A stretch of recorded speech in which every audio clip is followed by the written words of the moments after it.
Two family, કેમ છો બધાને? જય માતાજી, બાપા સીતારામ। સવારના 10 વાગી ગયા છે અને આપણે ઘરનું કામ થઈ ગયું છે સવારનું। તો એમ થયું કે હાલો થોડીક વાર નવરા છે તો એક બ્લોગ બનાવી નાખીએ। અને તડકા બહુ પડે છે આજે, તો પવન પણ નથી, એટલો બધી સવારની તડકી છે ને તે વાત જવા દો। એમાંય તે આજે આપણે થોડુંક વાડીનું કામે કરવાનું છે, તડકી બહુ છે કેમ કે ડુંગળી હાવ આવી ગઈ છે, તો ડુંગળી લેવાની છે। હવે આજે લઈ કે કાલે, તો એમ થયું કે હાલો એક બ્લોગ બનાવી નાખીએ અત્યારમાં। તો જો આજે અમે છે ને જીસીબી લાવ્યા હતા અને જીસીબીથી આપણે ખાતર કઢવી નાખ્યું છે ખાડમાંથી। જો ખાડ થઈ ગઈ છે ખાલી, કેમ કે ઘણા વર્ષથી ખાતર સડતું હતું, તો આ વર્ષે વાડીમાં ખાતર નાખવાનું છે। તો ખાતર જો કઢવી નાખ્યું છે અને નવું ખાતરનું મુહૂર્ત કરી નાખ્યું છે। આમાં ઉકળો પાસો કરી નાખ્યો છે, હવે આમાં અમે ખાતર નાખીએ છીએ। તો જો આ ઘણા વર્ષથી ખાતર અંદર હળતું હતું, તો જો ખાતર હાવ અમારે ધૂળ થઈ ગયું, ત્યાં સુધી અમે ખાતરને હળવા દીધું છે। તો જો આ છે અમારું દેશી ખાતર, કેમ કે દેશી ખાતર વધારે ગુણ કરે છે વાડીમાં। તો અમે દેશી ખાતર ભેગું કરીએ છીએ, 3-4 વર્ષે ખાતર નાખી છે બધી વાડીમાં। તો જો આ છે સાણિયું ખાતર, આ છે સાણિયું ખાતર, કેમ કે હમણાં એક અમારે ઘરની દિવાલ પડી ગઈ છે, તો જીસીબી આવી હતી ને તો ખેડૂત કે ખાતર પણ ઉથરેટી કરાવી નાખી। તો આ અમે કરાવી છે ઉથરેટી, કેમ કે ખાડમાંથી બહાર કાઢવું પડે તો ઉથરેટી કરાવવી પડે, કેમ કે હેરફેર થઈ જાય ને બધું ખાતર। તો જો આટલું ખાતર વાડીમાં નાખવાનું છે વણ, અને જીસીબી આવી હતી તો અહીંયા થોડા ઘણા વાવાઝોડામાં લીલગરી મોટી મોટી હતી ને એ બધું પડી ગયું હતું, તો કાંઈ હાલે એમ નહોતું। તો કાલે જીસીબી આવીને તો લીલગરીને એ બધું આ બાજુ નખવી દીધું છે, અને આજે તડકી પણ બહુ છે, અને અહીંયા જો બધું કઢવી નાખ્યું છે જીસીબીથી, આ બધું કઢાવી નાખ્યું છે, કેમ કે આખું વરસ ટાઈમ ન હોય, ઉનાળામાં થોડો થોડો ટાઈમ હોય। તો કાલે જીસીબી આવ્યું હતું અને વંડી પડી ગઈ છે, દિવાલ એનો પાયો પણ ગળાવી નાખ્યો છે, અને બાથરૂમને એવું બનાવવાનું છે તો એનો પણ પાયો ગળાવી નાખ્યો છે। તો હાલો હું તમને બતાવું। તો જો આપણે જઈ પાયો જોવા, તો દિવાલનો પાયો પણ જીસીબીથી ગળાવી નાખ્યો છે 2 દિવસ પહેલાં। તો જો અહીંયા જીસીબીનો પાયો પણ સરસનો ગળાવી નાખ્યો છે, અને બધું પૂરણી પણ આવી ગઈ છે, તો એ પૂરવાનું છે, કાલે મજૂર આવવાના છે તો કામ ચાલુ થઈ જશે।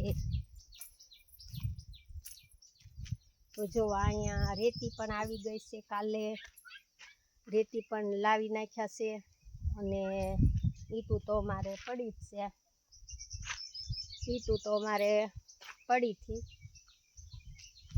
તો હાલો આપણે પાયા ગાળ્યા છે બાથરૂમના ને એના, હું તમને બતાવું। તો અહીંયા ઈંટું પડી છે, ઈંટુની દિવાલ મારવાની છે, અને અહીંયા ગાળ્યા છે બાથરૂમના પાયા, કેવડા બનાવવાના છે જો।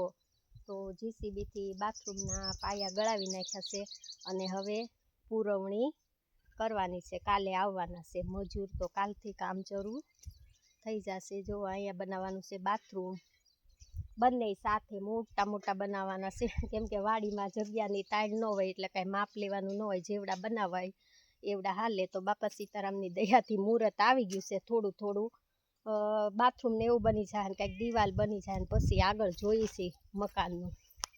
તો જો અહીંયા કાલે ટ્રેક્ટર આવ્યા હતા તો પૂરવણીનું બધું નાખી દીધું છે, તમે જોઈ શકો છો, અને કાલે આવવાના છે મજૂર, તો કાલથી કામ શરૂ થઈ જશે। તો ઢગલા તો કરી દીધા છે, જો કાલે ટ્રેક્ટર ચાલુ હતા બધું નાખવાના, અને આ બધો પડ્યો છે સામાન, અને આ બાજુ સળવાની છે દિવાલ, અને વાડીમાં નખાવાનું છે ખાતર પણ, એટલે ખેડૂને આખું વરસ તો ટાઈમ ન હોય, ઉનાળામાં ટાઈમ મળે, કારણ કે બધું ઉનાળામાં જ નીકળી જાય વાડીમાંથી, તો ખાતર આસે ખેડાવવું એ બધું અત્યારે જ હોય. તો આ બધી પૂરવણી હજી તો થોડા ઘણા પાણા પણ લાવવાના છે, કેમ કે આ પાયો છે ને અહીંયા છે ને વાડીમાં બહુ બેહી જાય છે દર વખતે, એટલે કરાળ છે અમારે પાછું વાડીમાં એકદમ. તો જો એટલો બધો પાયો આજકાલે ઊંડો નાખી દીધો છે ને, તે જાજો પૂરવો પડશે, કેમ કે બહુ બેહી જાય છે વાડીઓમાં રહી, એટલે એવું તો થોડુંક રહેવાનું જ છે. પાછું આમ કાદીનો ભાગ હોય ને તો ન વાંધો આવે, પણ આ વાડીમાં છે ને એટલે થોડુંક કેવરાવે છે, એટલે આજકાલે બહુ ઊંડો પાયો નાખી દીધો છે.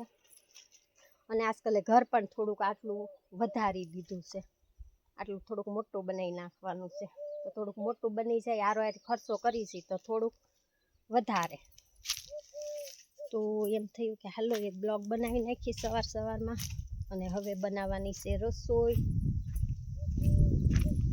ને મારી કીંચું જો આટા મારે છે, અત્યારમાં બેહી ગઈ છે અહીંયા. જો અમારી કીંચું બેહી ગઈ છે પવનમાં, જાંબુડાની નીચે ઠંડો ઠંડો પવન આવે ને તો મારી કીંચું બેહી ગઈ છે. હું તમને બતાવું. કીંચું, કીંચું શું કરે છે? જો આવી ગઈ, પાસે આવી ગઈ. જો એને મસ્તી કરવા બહુ જોવે. જો સૂઈ ગઈ, જો બહુ મસ્તી કરે, થોડીક તોફાની છે, એટલે જો બહુ તોફાની છે. તો એમ થયું કે હાલો સવારમાં એક બ્લોગ બનાવીને મૂકી દઈએ. તો વિડીયો ગમે તો લાઈક કોમેન્ટ કરજો, અને આવજો બધાને જય માતાજી, બાપા સીતારામ.